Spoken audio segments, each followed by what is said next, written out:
interrupt our program to bring you this important message.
Good evening, Huh?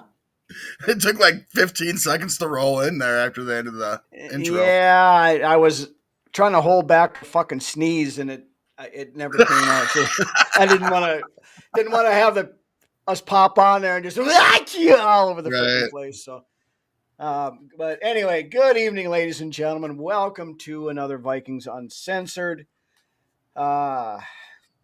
Steven and Norris, nice to have you guys in here. Yeah, Norsefius actually shows up on time for like 3 weeks in a row now. That's got to be a fucking record, I think. But yeah, that's about all I can say. About all I can say about last week. Lots to dissect this week, I guess. Yeah, there is.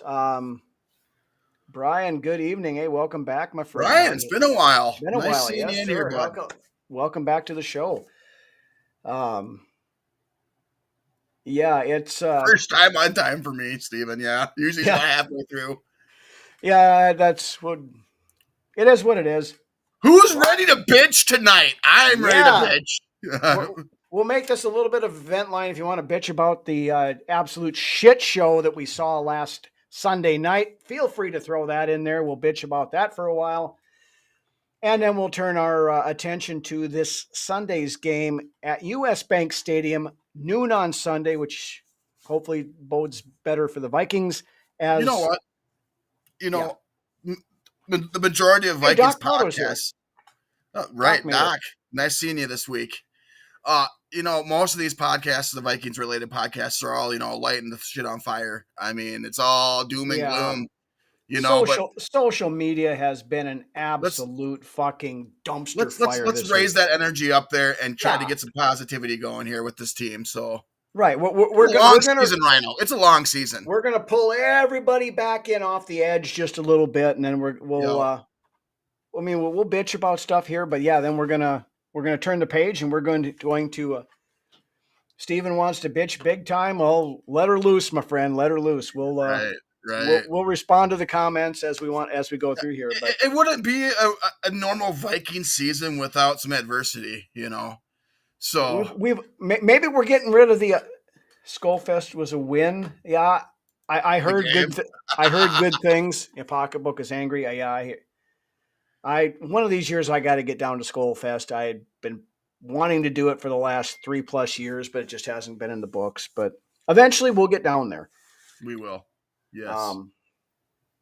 But anyway, let's take care of the news items here first, and then we'll go into the bitching and ranting and all that other fun stuff. Kind of felt ripped for the past couple of games, $80 bar tip. Yeah, that happens, Doc. I hear you. But let's start with the news, get that shit out of the way, and then we'll kind of move on. Of course, a couple of the big news items this week. JJ McCarthy out probably 2 to 4 weeks with a high ankle sprain. I've heard Rhino, and this is a couple places I've seen this. It might be just a 1 week thing. I mean, he was able to finish out the game. That's telling you something right there. But I'll talk about that when we get into the quick recap. But right, I don't know that he should have. I've heard that it could be just a week. A high ankle sprain, it's tough. It could be mild, though. It could be mild. I mean, when you sprain your ankle, the next day you're going to know whether or not you're going to be able to. I mean, if they're debating on whether or not he could play, I think there's a strong chance that he could. But like we sometimes before the show goes on, me and Rhino get going back and forth with some juicy shit that we should save for the show, but it's hard for us not to because we want to talk about it. But yeah, I don't think so on this, Doc. I don't think O'Connell's that kind of a guy to do that. I don't think so either, especially when this development is crucial to JJ being out there. So I don't know, man. It's going to come down to a lot of how Wentz performs, I think, this weekend and how much time do they want to take with that ankle. So, but there again, we'll talk about that in a little bit here. But yeah, you don't want the thing with an ankle injury is you don't want to rush him back either. I mean, if it was regardless. If we were playing in the Super Bowl next week and most of it hinged on whether or not JJ McCarthy was going to play, then that's the kind of stuff that where you do it. I know Patrick Mahomes was it last year or the year before supposedly played on a high ankle sprain the following week or whatever it was, and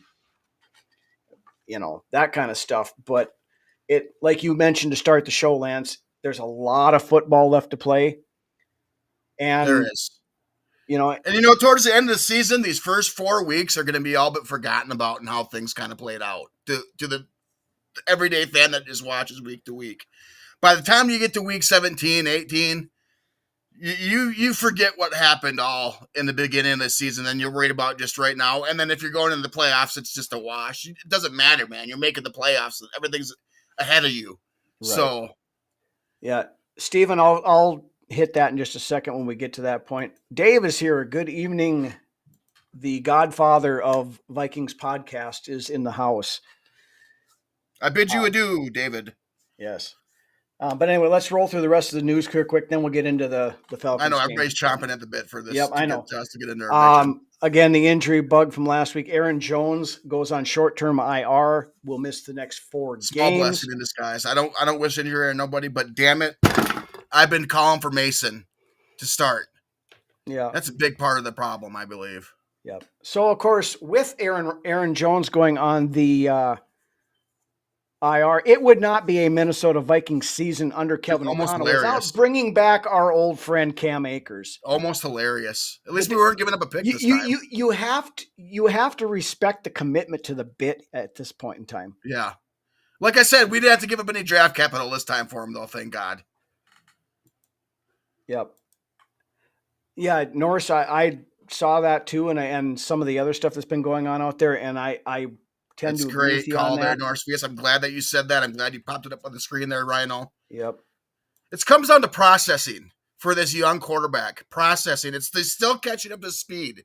Like, the dude can process. It's the speed of the game, I think, that's affecting him the most. I know, Rhino, you want to wait to get into all this, but I had it coming out. It's coming out. Yep. So I just got 2 quick other news items, and then we'll get into that. So also, Vikings in need of a third quarterback, signed Desmond Ridder this week. I can't stand Ridder. He is garbage. Put him in with Mannion. Put him back in with it is the guy that we had last year that wasn't all that great too. Not Mullins. I don't know, but Mullins is better than Ridder, I think. But yes. Basically, at this point, we had to have a third quarterback, and he was, sitting out there on his couch, and not many other options out there. So, if we get down to having to go to our 4th quarterback, we're fucked anyway. So he doesn't belong in the NFL. I don't either. But Ridder, in my opinion, isn't an NFL quarterback. Yeah, Josh. Yeah. Magical time of year backup quarterback, and Cam Akers back on the roster. Yes, but not to another great comment by Bianconi coming in here. Yeah. But the only other, as we showed it, calling this show the Battle of the Backups, Joe Burrow also went down with an injury last week, but now he's going to miss, they say, 3 months. The majority of the season. Yeah, the majority of the season. Because it's a grade 3 turf toe, which basically was they have to go in and do a surgery to fix it. So, yeah, they're talking he's probably out 3 months. So, those of you who had the Bengals making the playoffs on their bingo card, I don't know. Right. So, but with that, that's the main news for the week so far. So let's roll into get it over with. Let's get into the recap of the Falcons game. Absolutely nothing went fucking right. The end. Let's move on. I mean, I think the biggest thing is that this offensive line needs to get healthy. Yeah. That's a big thing. And like I said with JJ, it comes down to the speed of the game. He's still not quite there as far as the speed of the game goes.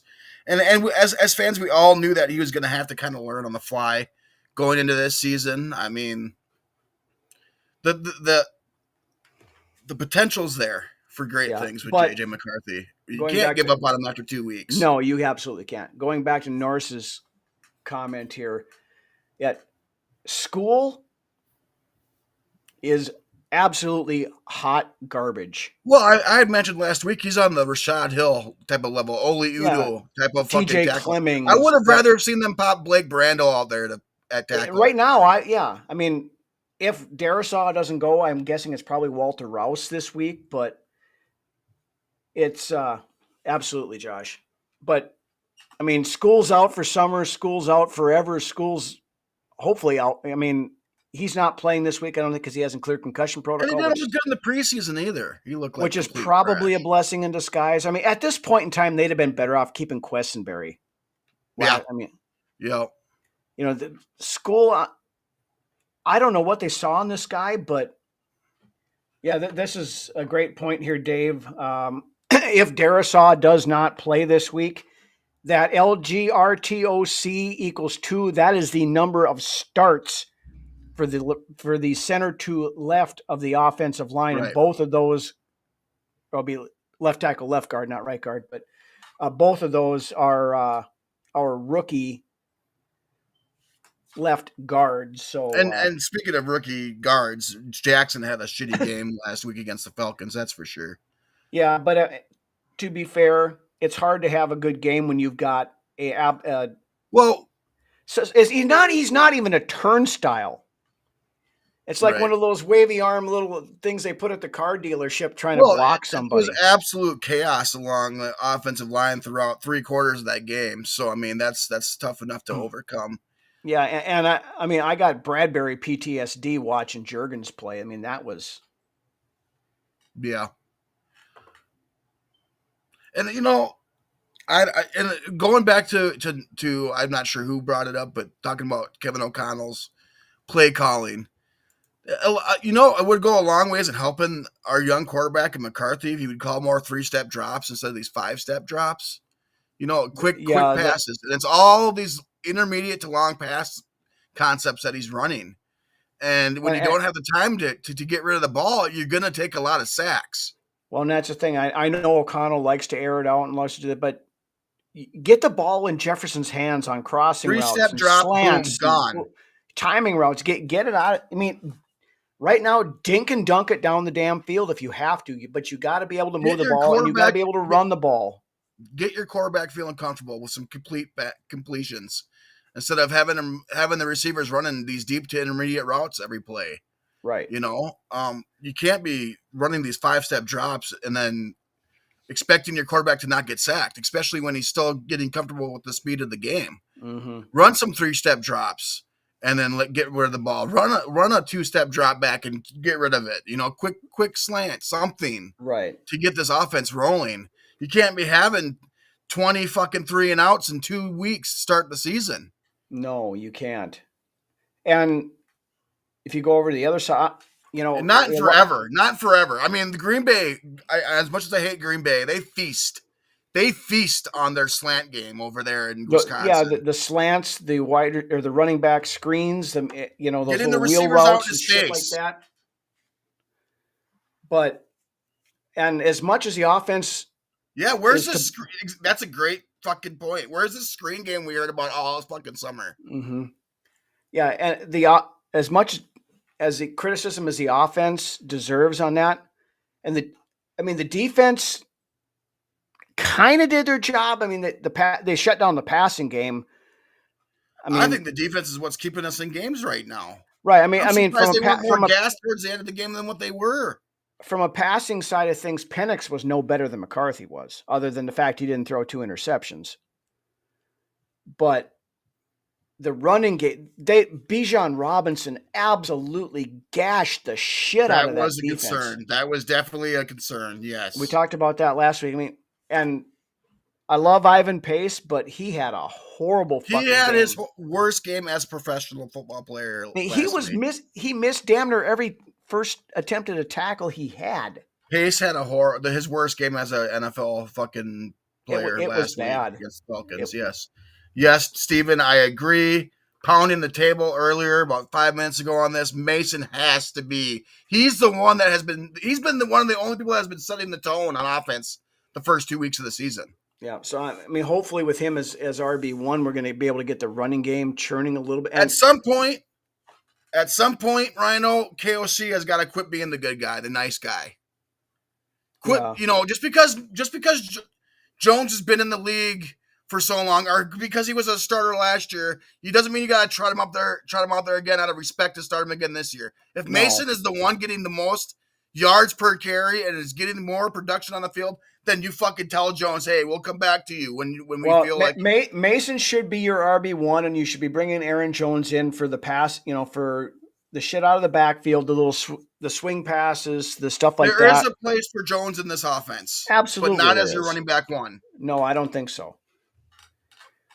D's not giving up touchdowns, but run to 100% on pace. Yeah, 100%. And now it's the thing. A lot of that 100 and whatever the hell it was, 170 yards or whatever the Bijan shit ton of rushing yards. Yes, the Robinson ended up with. He probably would have had half of that if Pace would have made the frickin' tackles. And now I'm not putting it all on Ivan Pace either. Our 2 high-dollar defensive tackles had bad games. Neither one of them played real well. Steven, this is a very good point. Van Ginkel and Cashman both out. That hurts. Now, Eric Wilson played. I thought he played fine. Right. He played fine until things started to feel like it was collapsing a little bit. Then it was kind of a wash with Wilson.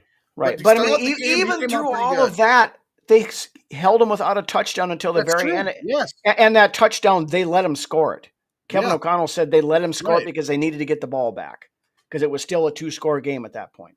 Our defense, especially for the start of this year, is going to be what's going to keep us in games. Yeah. So until things slow down for JJ and the processing becomes a little bit quicker, our defense is what's going to keep us in these games. Yeah. So, and I'm not losing faith in McCarthy. I'm me and you both. We have been 100% McCarthy, all in on McCarthy since we drafted him. Yeah. But you cannot give up on the kid after 2 games. No, you can't. And that's you watch Vikings social media and they're ready to frickin' trade him for a bag of footballs and roll out with Max Brosmer instead. This is exactly why we haven't found our franchise quarterback in the last 40 fucking years.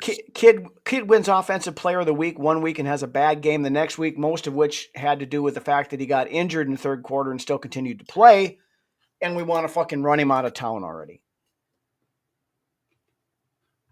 This is a very good point, Steven, and that's a good segue into rolling into the Bengals preview. You got anything else you want to talk about the Falcons before we put that in the fucking rearview mirror? Not that I could figure out. If I have to go back to it, I will later on. But if that happens, it happens. So, but maybe this Falcons team is better than what some people first initially thought. They weren't that good. We were just bad. I mean, Bijan Robinson looked really good. Bijan Robinson, he's one of the best 2 or 3 running backs in the league, right? If you can get a good running game on offense, that your team can do a lot of things in the season. Absolutely, you absolutely can.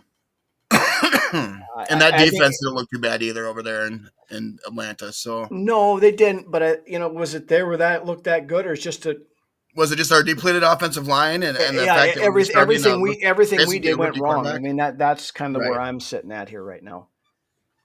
But yes, Josh, on to the next. So that's a great point. So we move on to this week's game, Sunday noon at US Bank Stadium, where the Joe Burrow-less Cincinnati Bengals. Oh yeah, great comment there, Dave. the exotic looks they were giving JJ all game. They did a hell of a job drawing up a game plan on defense. They really did. A lot of what came at JJ that he wasn't expecting, and that's what you're going to see. A lot of these teams are going to try to attack JJ and rattle him before he can get going. That's why it's the speed of the game that he's having issues with, Rhino. And and then we talked about that before, in our production meeting before the show here.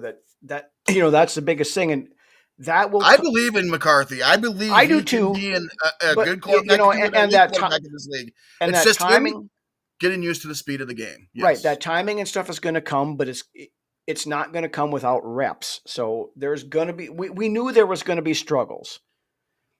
I mean, I know a lot of people kind of, had that false sense of he's going to come out and be Patrick Mahomes or something like that right off the get-go. And that's not realistic.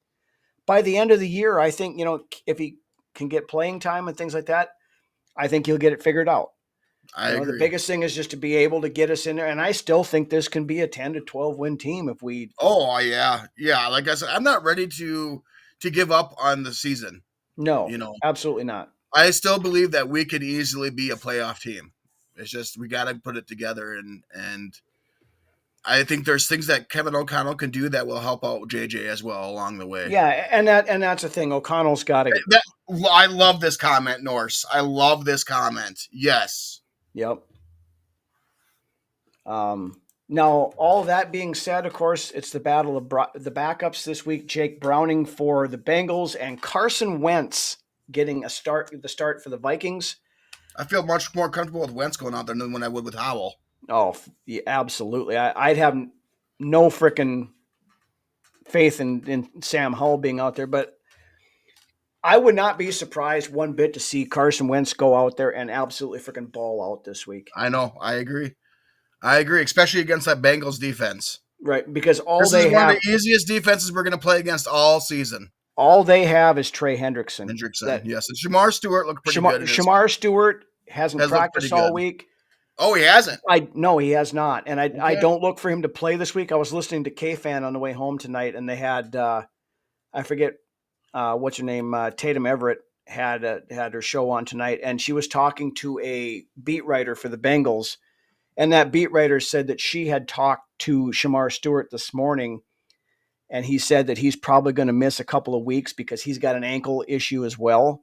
Okay. So I don't look for Shamar Stewart to play this week. Yeah, that leaves him with just Trey Hendrickson then basically as a superstar in defense. Right. And then you look at their secondary, their two starting cornerbacks, Cam Taylor-Britt and DJ Turner, are both on the injury report this week. They were both limited today. No, Cam Taylor-Britt has not practiced Wednesday or Thursday, so he might not even freaking play. I don't know who they've got that comes in after that, but their defense is garbage to begin with. Yeah, exactly, Dave. That's what we're talking. I don't mean maybe Britt plays, but he hasn't practiced yet, so he'd have to practice tomorrow. It's not like they're world biters at fucking the cornerback position anyways. No, but and DJ Turner's okay. I look for Wentz to really come out and he's got a little bit of Sam Darnold in him where he wants to whip the ball deep. He likes to go deep with that football. And he can still move. He's not quite as mobile as he maybe once was. He's only in what? He's 32. Yeah, exactly. That's still for a quarterback. That's young. Yeah. So it's a young age for a quarterback. I mean, that's right around the area where you're right in the middle of your prime as a quarterback. One would think. So yeah. I mean, he could ball out here and go and find another 4-year contract somewhere, just depending on how things pan out for the rest of our season too. Well, and like I said, with the defense, and I'll save my prediction on this for later. But just looking at some of we'll talk about the injuries since this is kind of the walking wounded episode we talked about. Vikings injury report. Darisaw practiced in full yesterday. Had a rest day today. And O'Connell had said that that's kind of how they're planning on handling Darisaw for a while here. So they'll have him practice full, have a day off. So right now, if Darisaw doesn't love it. This is a new guy in here too, Michael Capon. This is a new name. I love the comment coming in right off the bat. Yeah, absolutely, coming in hot. Love it. If Darisaw doesn't play this weekend, I'm worried that it's a mental issue with him being worried about, am I going to go out? Yeah, I don't know if I'm quite ready yet. Yeah, no, I've tore my ACL. I fucked my knee up in high school in football, and I, still at this age and being so many years ago that I did it, I still worry about my leg sometimes, my knee. Yeah. So, but I mean, the Vikings obviously expected him to play by now. Otherwise, they'd have put him on short-term IR to start the season. A lot of people have been talking about that. Yeah, I look for Darisaw to play this weekend. I do as well. I thought he'd play last week. I was wrong. Yeah. And that's just how close he is, I believe. I think. I truly think and believe that he plays this. I hope so, because they need him against Trey Hendrickson. I mean, your first game back against Trey Hendrickson probably not going to be. It's also good to get back to this noon game schedule as well. Yeah, I mean, and to be fair, the record for teams playing back-to-back primetime games at the start of the season, I think it's 3-7. So I mean, we were playing against the odds as well. So that's not an excuse. It's not an excuse as to why we lost, but the stat is out there. Yep. So, but otherwise, injury-wise, Jeff Okudah's been full practice the last 2 days, so look for him to probably play. Grenard did not, or he was limited on Wednesday, but was a full participant today. Huh? An oblique injury? Injury with Grenard? So I would look for him to play. Donovan Jackson and Theo Jackson both been limited the last couple of days. Josh Oliver, and Austin Keys, and Andrew Van Ginkel been limited both days. I would look for Van Ginkel probably to play this week again too, which would be a big boost. They need to learn from not starting these players in the preseason to maybe thinking about giving their starters more reps going into next year when we go into the preseason. Granted, that's a year away. Right. But I think that has a lot to do with it. I think there's a lot of a lot of teams play sloppy football in September, but I mean, we have been playing even sloppier since a lot of these starters haven't gotten to play, competitive football. But the concerning part about it has been the number of concussions that have been going, because concussions have nothing to do with how, whether or not you played in the preseason. These new helmets and all this other stuff I thought were supposed to be, helping to minimize some of that stuff, and it doesn't look like it's helping. Yeah. I mean, are we going to have to start having more players go out with the frickin' mushroom hat thing that like Romeo Dobbs wears? Or it could maybe get to that sooner than later. So, I mean, they got to figure something out if we're losing all these guys to concussions. I mean, we've had 4 guys on concussion protocol in the last week or 2 weeks. Yeah, that's what I'm saying, Norse. That's what I'm saying. I mean, they've been out of sync all season so far. They have not been consistent at all. I thought we had put it all together at the fourth quarter of Chicago. I was completely wrong coming out on Sunday night and seeing what we put. Yeah, I don't think any of us expected to see that shit show we saw on Sunday. But no, I expected. We didn't even score a fucking touchdown, Rhino. So no, we should have. But with all the talent, offensive talent that we have, there's no fucking reason that we should not be scoring touchdowns. I'm going to. Okay, I got it. One more thing I just want to come up with on that Falcons game. When McCarthy got us down there with that pass to Thielen and the pass to Naylor to get us down to the fucking 2-yard line, that pissed me off. You give Jordan Mason that ball 4 fucking times down there. Yes. You punched that fucking ball in. That was Don't go back to this Kevin O'Connell. We don't have a running game, so we're going to get cute and spread everybody out and try to throw the ball for. No, pound the fucking rock. Just get it in the end zone. Get it in there. It wasn't even the 2-yard line, Rhino. It was the 1-yard line. Yeah, it was the 1. 1.5, whatever it was. But it was inside the 2 anyway. But if you can't get 2 yards and 4 tries down there, then you don't deserve to be out there in the first place. And my last little tidbit, too, is that the Falcons defense did to us what I thought we were going to do to the Falcons. Yeah, exactly. On defense. I thought we were going to go out there and just tee off on Michael Penix, and that's not what happened. They teed off on McCarthy all game. Yeah, but I mean, to be fair, Penix did nothing for most of that game. It was Bijan Robinson and his 190. It was Bijan Robinson bailing out Michael Penix the entire game. Yes. Yep. But I expected much more out of this defense as far as teeing off on opposing quarterbacks. And like I said, Atlanta's defense came out and did to us what I expected us to do to them. Yeah. But anyway, Another good sign here. They said Harrison Smith is trending towards playing this weekend, so hopefully we get to see him back on the field. Still have no idea what the illness or whatever it was. It's all been speculation since the middle of August. Yeah. Yeah. Naylor would still be running right now if McCarthy would have hit that to Naylor. But that was after the ankle injury. That was after the ankle injury, and I think that affected it. And, I'm not going to fault McCarthy for that second interception that he threw because he thought that was a free play. Right. Yeah. So, exactly right, Norse. Yes, very smart. And that is why we brought Jordan Mason in here, is because we didn't have that. Yes, we have it now. The table, Norse, for that. Mason has to be the primary running back. I thought we figured that out after week 1. Most of us had that figured out before the regular season even started. Yeah. It was the same thing when a couple years back when we were pounding the table for one of these running backs to be started, and O'Connell kept going with the same guy. Mm-hmm. So, yeah. So, Jordan Mason's going to get 4 weeks to prove that he can be. At some point, you need to quit being the good guy all the time and do what's right for the fucking team. Yeah. You can't worry about you can't worry about hurting a player's feelings. You don't owe any of these players anything. You get the best fucking 11 men out on both sides of the ball on the field at all times. Yep. You can be good and you can play good cop, bad cop. There's nothing wrong with that. So right. And at the end of the day, the only thing that matters is whether or not the team wins or loses. We've been talking. We're huge JJ McCarthy fans on this show. You and I both. Yes, we were all about. But that being said, if Carson Wentz goes out and balls the fuck out for the next 3 to 4 games, and we go 3-0, 4-0 in those games, you might have to just stick with the hot hand there. You can't just go back to McCarthy just because. Yep. And that's very possible, Brian.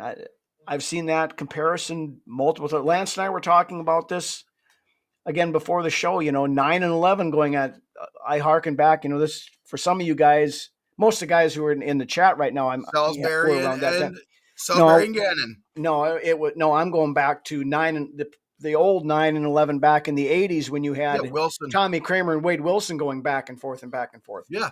That's just the Vikings thing. I don't know what it is. It was Wade Wilson and Tommy Kramer back in the 80s.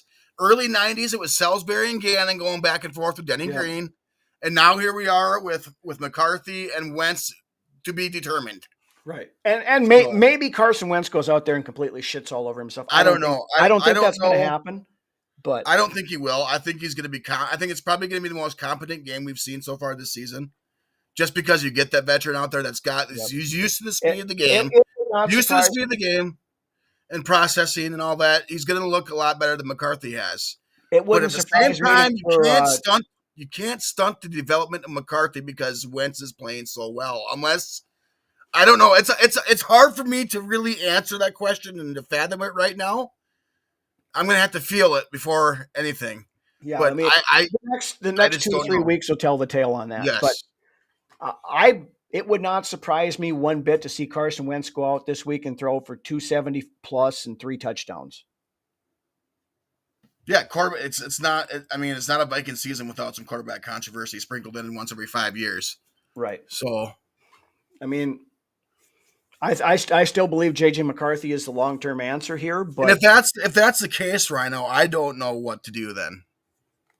If JJ McCarthy is the long-term answer, telling him that he's going to have to sit behind Wentz is going to be a huge shot to his confidence level. And it's going to be hard for him to understand. But there again, if his confidence is that fragile to where he can't handle that, then he probably isn't the guy. Well, you go back to the Ryan Day, Ohio State thing, and him decided to go to Michigan because of it. It's the same type of deal. Complications, Rhino. But that McCarthy could be like, you know what? Well, then fuck you. But that's where I think that would probably drive McCarthy to get better. As you're supposed to get better if you're not on the field, Rhino. Yeah, we're getting the cart ahead of the horse here about this. We have to see. We have to see it for the next week or two at least. If that Ryan Day thing bothered McCarthy, I can't imagine how much this Carson Wentz thing would bother him. Well, again. Yeah, let's just wait till we get You're there. a paid professional now. You got to put on your big boy pants sometime too. Yeah, Dave, that's a very good point as well. Brock Purdy did it to Trey Lance. I mean, a lot of people are on the horse for Max Brosmer too. What it's one of those things that's a curiosity. It makes me curious too. It's a curiosity, but it's right now it's nothing more than a Kyle Sloter curiosity. Right. It lights it up in training camp and preseason games against half the guys he played against are bagging groceries right now. Yeah. Not to say that Brosmer can't do it, because he's a very smart kid, and I think he, down the road he can be at least a very capable backup in this league. But to expect Brosmer to come out here and be the savior of the season is pretty far fetched right now. Shit the bed disease. Yeah. If you do, you may be entitled to financial compensation. Yeah, contact the law firm of Dewey, Cheatham and Howe now just to but yeah, anyway. At some point I think with Kevin O'Connell you just need to quit being the good guy all the time. Yeah, you do, and I know he wants to be that kind of kumbaya, but I mean Kevin O'Connell's not afraid to rip into these guys. They never show those. Right. Except for the one little tidbit that we got a couple of years ago. With him just ripping him a new asshole. Yeah, where somebody was out, where the locker room door was closed, but somebody was out there with a mic, and you could hear him just ripping the shit out of those guys afterwards. And I'm sure it wasn't pretty in that locker room on Sunday night either. No, it shouldn't have been. No, it absolutely should not have been. So, but I'm at the point right now, and again, 2 games, but 2 games with a rookie versus 2 games with a veteran is 2 completely different things. So with School, I'm about ready to say, fuck him, cut him, and go. If you got to give up a 6th round pick or something for another left tackle, you go do that at this point in time. Well, I would still get a look at Ross. It doesn't help that Ross had to come in cold off the bench, being the 3rd string guy. Yeah, and unfortunately, the first play in, he had a holding penalty that he didn't need to do that negated that really nice Jordan Mason run. But I'm not going to shit all over Rouse too much. No, I like Rouse, and I do the too. Team likes Rouse, but yeah, the fact that he had to come in 3/4 of the way through the game for School and being really cold coming off the bench and probably not expecting to get any playing time that day. Mm-hmm. If you go to the game knowing that you're going to start, it does a lot. It's a lot different. Than because you get a whole week of prep, or at least 3-4 days of prep and stuff there. But with that being said, I look for CD to start this week. I hope so. Missing Ryan Kelly's huge. Yeah, it is. And Juergens worries me a little bit because, like I said, he looked like Timu Garrett Bradbury last week for half of that game. Well, yeah, that's another case too, where you're coming in 2 quarters into the game and being your first start and really getting your first as a center. You're the first person to touch the ball, so that snap. And there again, back to Norse's comment about it not being all on McCarthy. Ryan Kelly calls all the protections and everything else on that thing. I said, that's a huge loss. With Juergens in there, he doesn't know all this stuff. He's never played. Right. That's what I'm saying, man. Not having Ryan Kelly in there's a big loss for this offensive line. But that's where having Carson Wentz in there this week is going to help. It's going to help tremendously. Because Wentz can see those protections and he can call them out if he has to. It's going to be an interesting week. I think we're setting us up for a really good episode next week. Because if we go out and we trounce the Bengals, we're going to have a lot to discuss. Yep. And then going into the Euro trip after that. So yeah. Anything else from the preview wise you want to talk about before we hit the keys to the game? No. All right. So we will roll in with that to our keys to this game on Sunday. What we think the Vikings must do in order to walk out of US Bank Stadium at about 4 touchdowns, my number 1 key. Yeah. But as always, the floor is yours. Go with it. Yeah, I mean, like I said, you got to score some points this week. You got to put some fucking balls in the end zone. I think with Wentz being out there, being a veteran guy, and having a chip on his shoulder as well now, Rhino, Mm-hmm. I look for big things this weekend coming out of the offense. And that's not a knock on JJ. Like I said, I understand where JJ's at in his development and that it's going to take a little bit of time, and you're going to try your best to win on the fly with JJ and as his development goes along. But with Wentz, he's been there before. He's been in some of the biggest spotlights in the NFL, and I think that's going to bring a different sort of presence to this offense. And yeah, number one, put balls into the end zone, get 6 points on the board where instead of the other spots where you're only getting 3.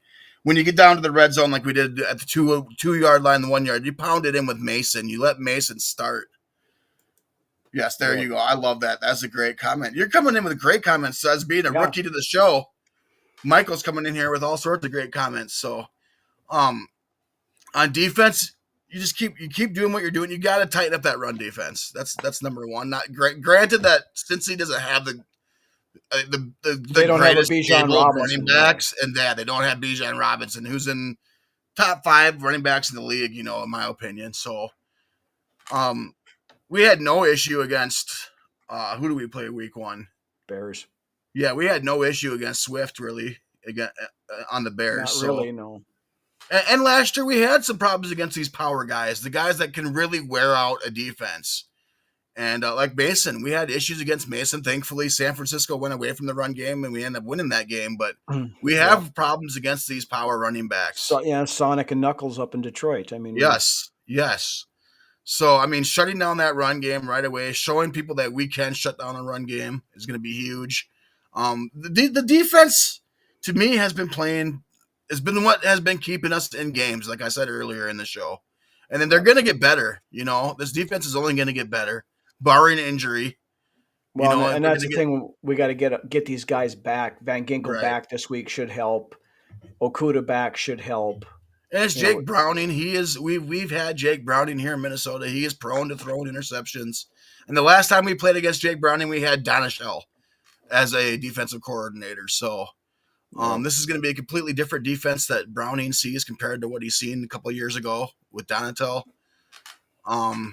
Get after Browning, and it should be easy. That offensive line has like butter, and our defense should be like a hot knife through it. So yeah, you would hope so.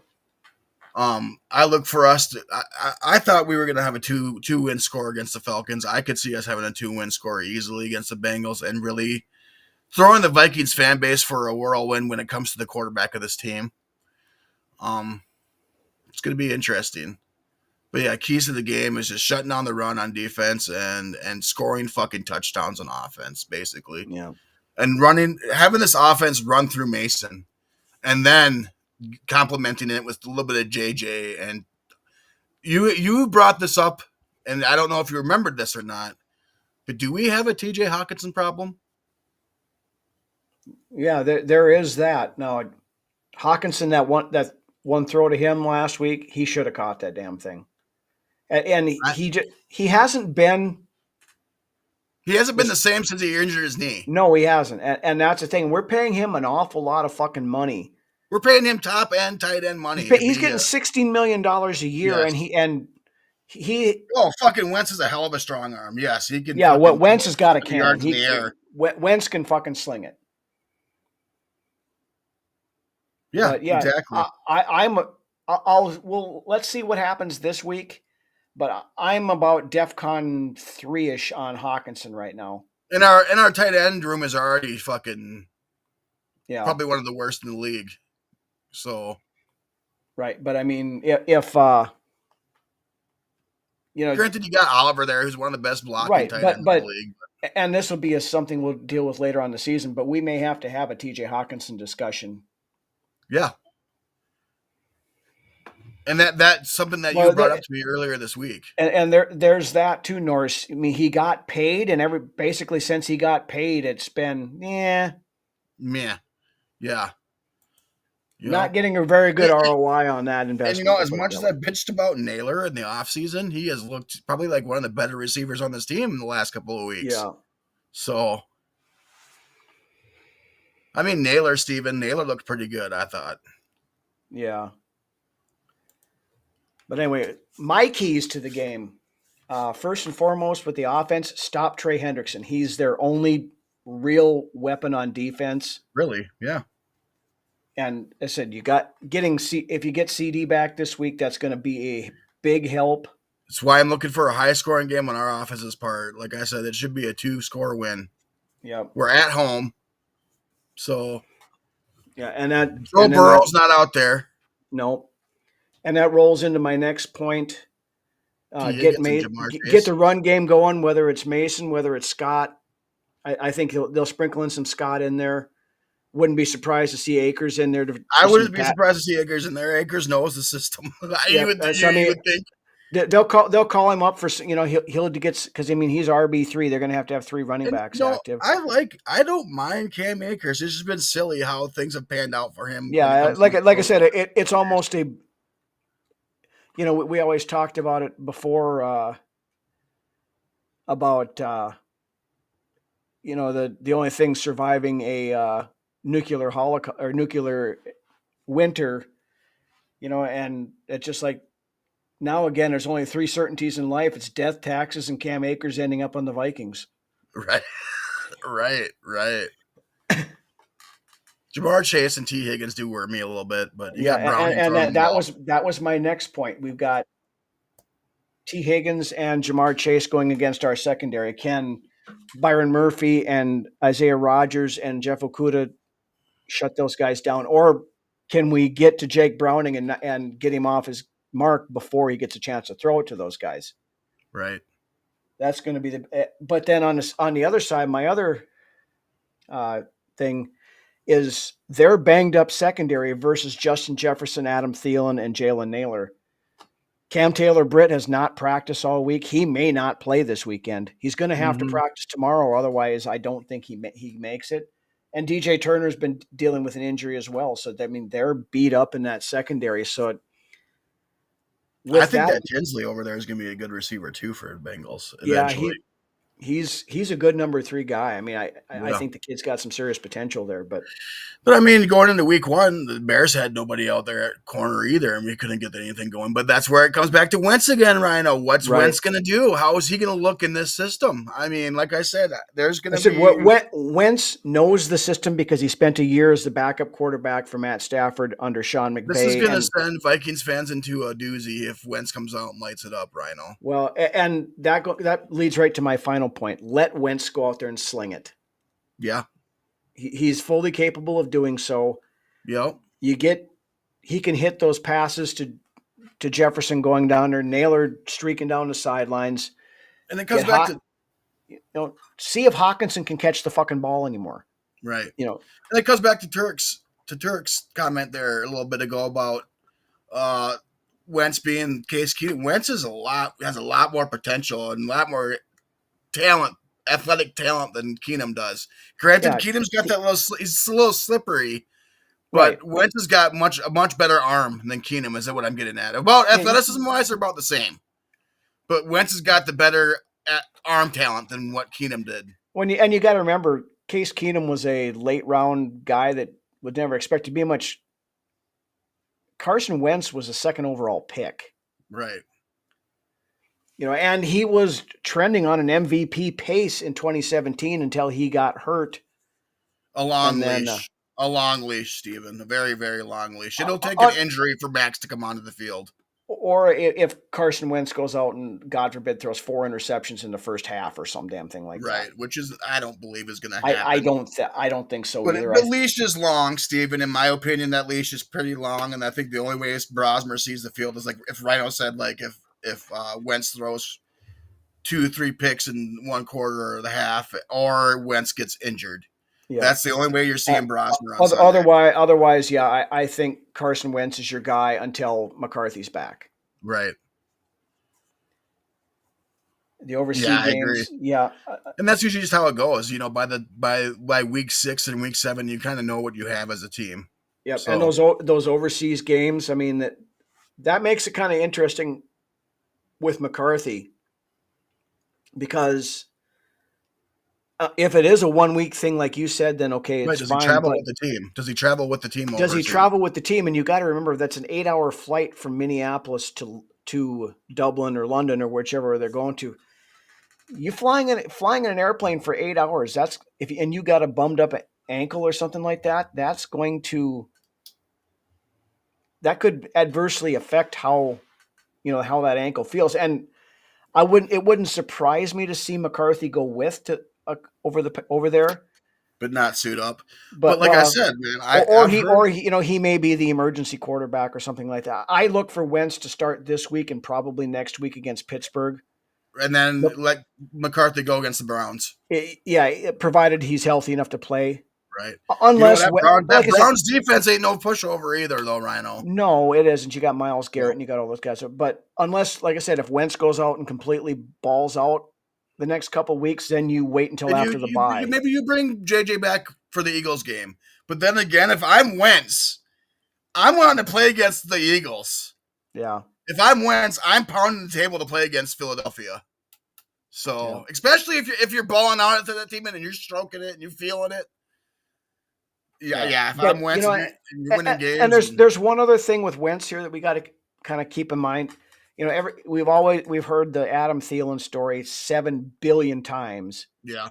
How he grew up a Vikings fan. Carson Wentz grew up a Vikings fan too. He's from North Dakota. Right.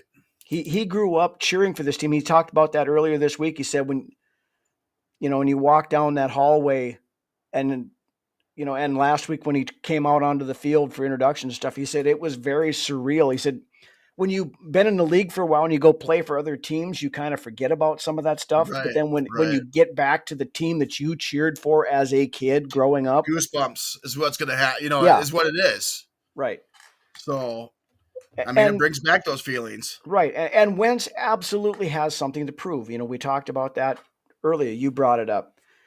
He's playing for potentially a starting job next year. There's a lot of shitty quarterback play in this league. And you know what? His phone wasn't ringing very much this offseason, Rhino. No, but I think I think he was kind of selective on, I think he probably had opportunities to go play somewhere where it was a bad situation. And I think, he held out a little ways for a good situation. And this was.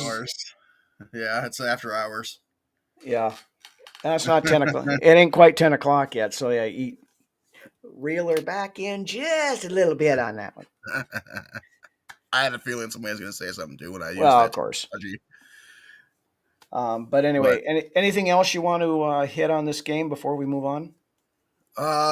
No. Like I said, I expected us to beat the Falcons, but I expect even more so to beat the Bengals. And this is a game a lot of people had us down to lose. So this is a game. If we can go out and win, we get that Falcons game back then in that boat. Right. But it was a game that they expected us to lose because they expected Joe Burrow to be the quarterback. Yeah, well, that's what happens in the league. You don't know what to expect on a week-to-week basis. So, like I said, a lot of people had us penciled in to lose this game. A lot of people had us penciled in to win the game against the Falcons. So at the end of the day, if we can come out and beat the Bengals, it's a wash. Yep. So we're sitting at 2-1 if that's the case, and then that's good. I like that. I would much rather be 3-0, but 2-1 is better than 1-2. Yep. So with that, let us roll into our regionally fairly well known. God, this 53 minutes is flowing by tonight, Ryan. Yeah. Asked for by tens and tens of people every week. The predictions segment, where we not only look at the Vikings game for the week, but we also look at our rivals in the NFC North. We have a full slate of games this week for. I can't wait to play the Packers. For all of this. They do not scare me at all by any means. And so starting with the Packers, they travel to the Dog Pound to take on the Cleveland Browns. Stupid. Taking Packers, I guess. Green Bay is going 3-0. Yep, I don't think Cleveland has the firepower on offense to get it done underneath old Joe Flacco. The Browns are garbage. They got a hell of it. Well, I don't know. Myles Garrett could feast on fucking Jordan Love this weekend, but I don't know if it's gonna be enough. I would love to see that. I don't think it's. I don't think it's enough to get the job done, though. Right? Yeah, I think he could still do that, and I think the Packers are still going to win this game just because the rest of the Browns team is just that bad. The offense is just that bad. Yeah. Yep. So I'm picking the Packers on here too, as much as I hate doing that, but. Second game, the Dallas Cowboys travel to Soldier Field to take on the Bears. Fucking Cowboys. I hate the Cowboys too. I don't like the Bears, but the Bears they're a dumpster fire right now. They don't know what's going on down there. And I think a big part of that's Caleb Williams and his fucking big head. Yeah, the big head. Caleb Williams is going to be the fucking downfall of that Chicago team. And what The talent is there in Chicago. It's just you got a fucking doofus running the show and Caleb Williams at quarterback. Yeah. Well, I saw a meme earlier this week. Badgett, dude, is going to be the guy by the end of the meme season. I saw earlier this week, I loved it. And this came from a Bears fan. They put it up here. It said, the haters said Mitch Trubisky was not the answer. The haters said Justin Fields was not the answer. The haters said Caleb Williams is not the answer. Great call by the haters or something like that on all that, because it's just Ryan Poles' seat's got to be getting awful damn hot. Oh yeah, damn hot. But you know what? The smartest thing Ben Johnson could do right now is fucking bench Caleb Williams. Maybe try to teach maybe give that kid a piece of humble pie right now. Yeah. What? And put Badgett in there. They lose 2 more games. If they lose the next 2 games, that's, to me, is a huge decision there on the we table. Talked about that a couple, after we played the Bears in week 1. The season, Rhino. Yeah. Tyson Bagent is a better quarterback for Ben Johnson's system than Caleb Williams is. Right. And at this point, it's not looking like Caleb Williams wants to be in anybody's system but his own. Yeah, that's the thing. So, he either can't or won't. All the talent in the world, Rhino. Physical talent. All the physical talent and athleticism in the world, but doesn't have it up here, and that's a fucking huge thing. Just given an extension. Yeah, that was last year, but it's not uncommon for these guys to get let go after an extension either. So no, and I mean the ownership group, the McCluskeys and all those guys, they're not. I mean, they're trying to get a new stadium and stuff built over there. I mean, it's already approved, I believe, but still. Just so, when you look at the way Poles has ran things as a GM when it comes to selecting the new quarterback and only having Williams on the radar and not even looking at other guys. Right. I mean, and now how things are playing out now, he's a big reason as to why this Chicago team is not rolling on all cylinders. Yeah. Yeah, it's gonna be Badgett. If they don't win one of the next 2 games come week 5, I would not be surprised to see Ben Johnson bench Caleb Williams in favor of Tyson Badgett. Yeah, I said I don't know who it's not his guy. No, I don't know who Williams is not Ben Johnson's guy. No, he's not. And if Ben Johnson had been there last year, they would have drafted. They probably would have drafted JJ McCarthy, honestly, because I mean McCarthy is that kind of guy, or even a Bo Nix. Yeah, that's what I was going to say. But they wouldn't have taken Bo Nix that high, but they probably would have taken him where they took Odunze, like at 8 or whatever it was. Yeah. But yeah, I think Dallas has been playing pretty good football so far this year. I think they've been overachieving in my book. I think they have, but I mean, you're going to overachieve against Chicago. The Giants almost beat them last week, Rhino, in a shootout. The Giants should have beat them last week, but so that's telling you that right there. They're overachieving. Right, the Giants don't have any business beating anybody in this league right now. No, but even with that, I think Dallas beats Chicago this weekend. I believe Dallas beats Chicago too, and unless Caleb Williams goes out there and has one of those games where everything goes his way, but I don't know. Like I said, he plays out of structure. He plays his own game regardless of what people are telling him to do. Yep. And that's just Caleb Williams. And I mean, Soldier Field's weird. I mean, the turf sucks. So I mean, anything can happen. But I think Dallas wins this game. Yeah, it's aged like milk sitting out on the counter for like 3 days. The next game, this one has the potential to be a pretty good game on Monday Night Football. Detroit Lions go to Baltimore to face the Ravens. Oh, the Ravens are going to beat Detroit. Ravens are going to beat Detroit. I know Detroit had a hell of a good game against the Bears this last weekend, but they didn't look so good week 1 against a formidable team. So no, and I think this week is going to. I think the Ravens might be one of the best teams in the league right now, to be honest with you. They lost week 1, but they're a damn good team, Rhino. Yeah, and I think that this is going to tell us a lot about what the Lions are this year. Like I said, they played like crap against a good Packers team. And yeah, I hate to fucking say it, but the Packers are a good team. Are they as good as everybody thinks they are? That remains to be seen, but they're a good team. I think they're a playoff caliber team as of right now in week 3. I think they're a playoff team, but yeah. But Detroit, I think they're going to get another rude awakening this week. I think Baltimore's going to smack them right in the face. Yeah, I think so. Derrick Henry is going to, I think is going to make life really hard for him, and that's going to open up, and Lamar Jackson's going to have a big game, I think. And Lamar Jackson has gotten so much better as a passer throughout his career. Yep. Well, he is getting to the point where he's just as good as a passer as he is a runner. Yep. And Jalen Johnson got hurt again last week, so I don't know if he's playing this week or not. So that, Funny. I'm not laughing at the injury. I'm just laughing at the fact he can't stay healthy. Mm-hmm. So. Well, Jalen, it's for the Bears. Never mind. I got my teams mixed up there. But, yeah, Detroit's defense, the secondary especially, I don't know that they're capable and Hutchinson's had a quiet year so far. Yeah. So, yeah, I'm picking the Ravens on this one, too. I'm going to have to go Ravens, too. Like I said, Ravens are top 3 team to me at this point in the season. I think Ravens are, probably right now one of the favorites to at least get to the AFC Championship game this year. So yeah, yep. And Jackson's got a big chip on his shoulder too going into this year. He's got a Peyton Manning type of postseason when Peyton Manning first started out, when he couldn't win postseason games, and then all of a sudden he broke through and won a couple of Super Bowls. That's kind of how Lamar Jackson's career trajectory is going right now as well. So yeah, Peyton Manning had no issue getting in the championship game, but once he got there, he couldn't overcome New England, and that's kind of how it is with Baltimore against Kansas City or Buffalo. Either or. Josh Allen, the same thing with Kansas City. They just can't get them. So.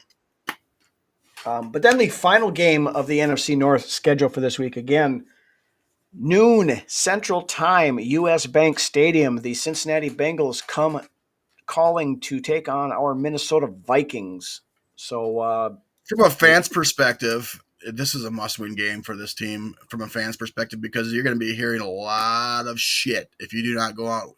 You've got 2 home games in a row, and you don't go out and win either of them to start the season, especially against a really banged-up Cincinnati team without Joe Burrow.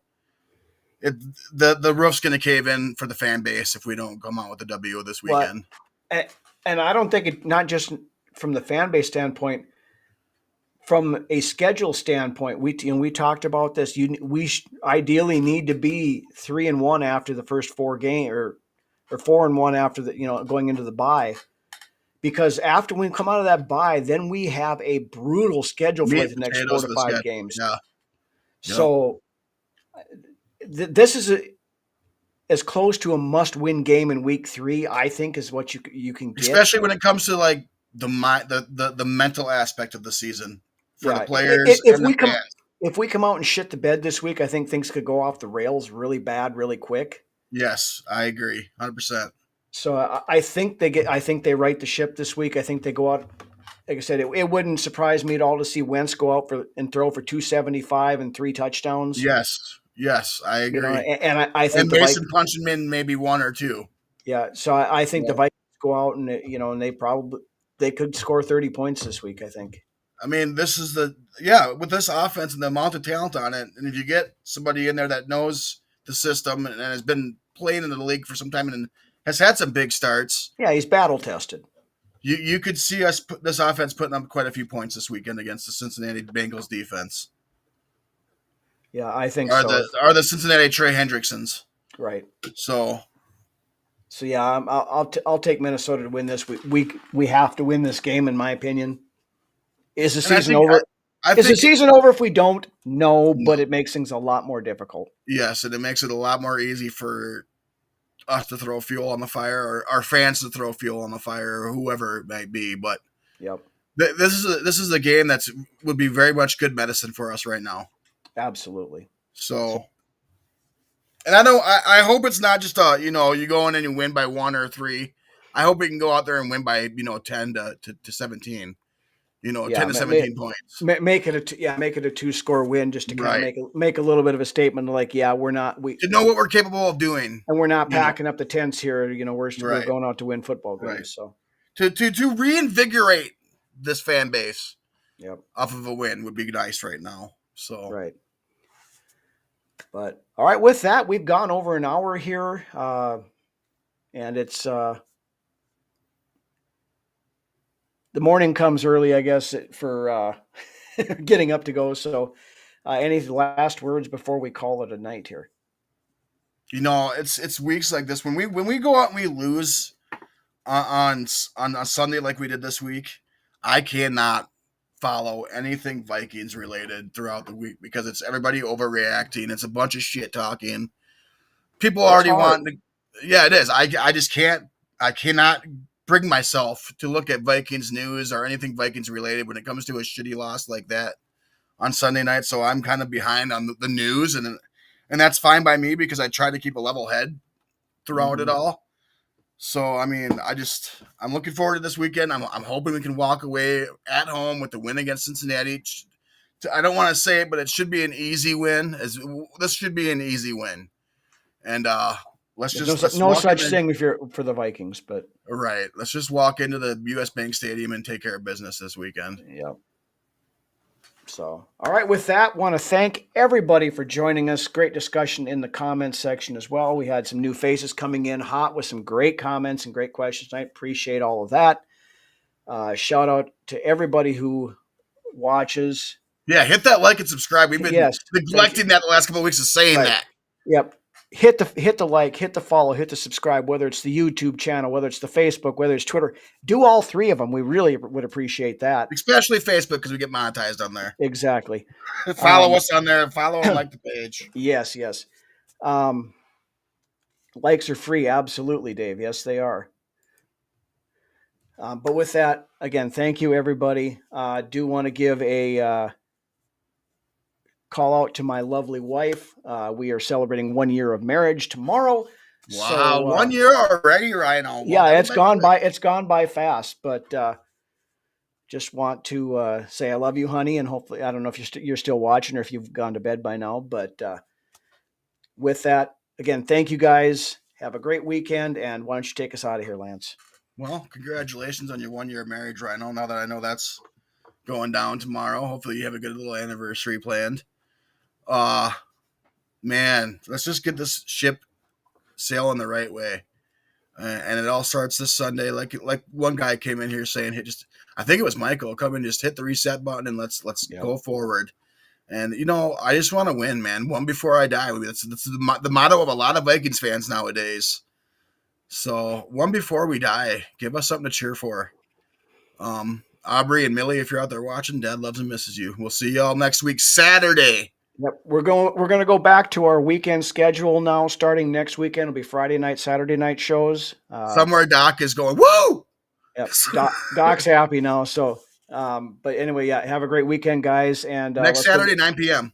Yep, let's go get a win on Sunday against the Bengals. So, let's go.